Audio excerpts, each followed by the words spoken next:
There's breaking news overnight out of Gaza. Another deadly Israeli strike on a building sheltering displaced Palestinians.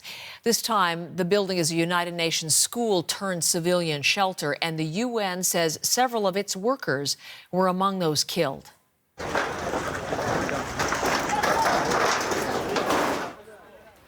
This is new video of the aftermath of the strike, captured by a freelancer who works for CBC News. Gaza's Health Ministry says more than a dozen people were killed and thousands of displaced civilians had been sheltering in that area.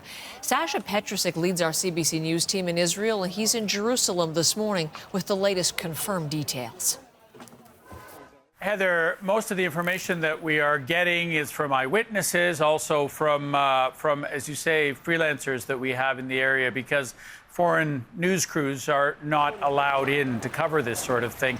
But what you're seeing is pretty indicative of the kind of mess that is left after airstrikes like this. They're going through the rubble, they're pulling out whatever they can salvage. Many of these families have been moved several times and have settled in this school, which is housing about 12,000 displaced Palestinians in central Gaza. Once it was struck, then, of course, things turned upside down even further. It's mostly women and children who are living here, as opposed to some other areas in Gaza where there are tents and families. And it is a real turmoil that's been put on many of these sorts of lives. So you can imagine when two missiles strike like they did here, how people react. We have a couple of people who were in this and experienced the strike. شهداء كتار لو مش عارفة عددهم كلهم من الإدارة كلهم غلابة ومنيلين وكلهم منيلين ومسخمين وراهم أولاد صغار حسبنا الله ونعم الوكيل يا رب الله أنت اللي شايف ربنا خلصنا من الحي كل صغير في صغير كل ما ذنبهم في هالدنيا هذول يا خالتي وقالوا لنا آمنة عليها نقطة خضراء ونقطة خضراء ونقطة خضراء هاي النقطة الخضراء رابع مرة تنضرب.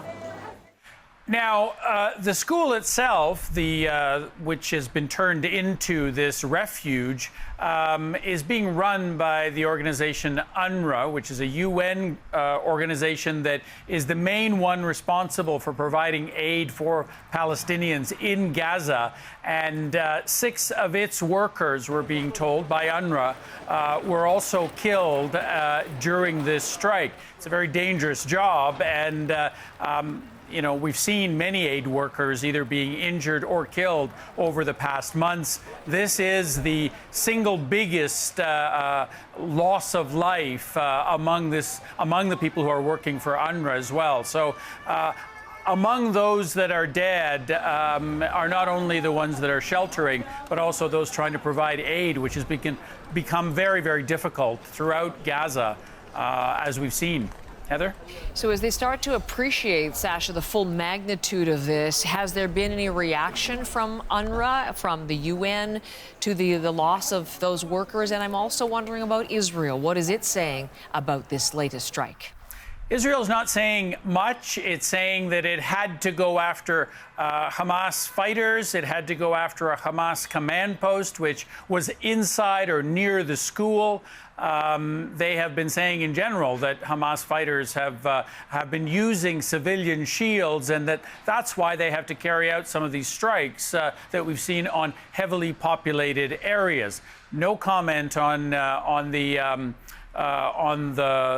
casualties, either civilian or among the aid workers who are there. As far as the UN, you know, the UN has been speaking out quite a bit in trying to get more aid in, and also in trying to call for a ceasefire, call for a permanent ceasefire, ideally, which would stop the fighting and let things continue on to rebuild.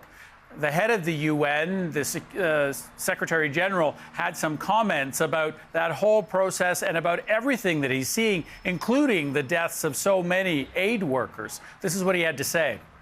We have witnessed a series of military interventions by Israel in Gaza with a level of death and destruction that has no parallel in my time as Secretary General, and with very dramatic violations of international humanitarian law and total absence of an effective protection of civilians. It is clear that what's happening in Gaza is totally unacceptable. So, you know, the interesting thing here is that it's not just people who are killed, who are casualties in all of this. There is a huge number of people who are being injured in this. And the World Health Organization put out a release just a few minutes ago saying that more than 22,000 people have the kind of injuries that will require years of rehabilitation and special help and aid.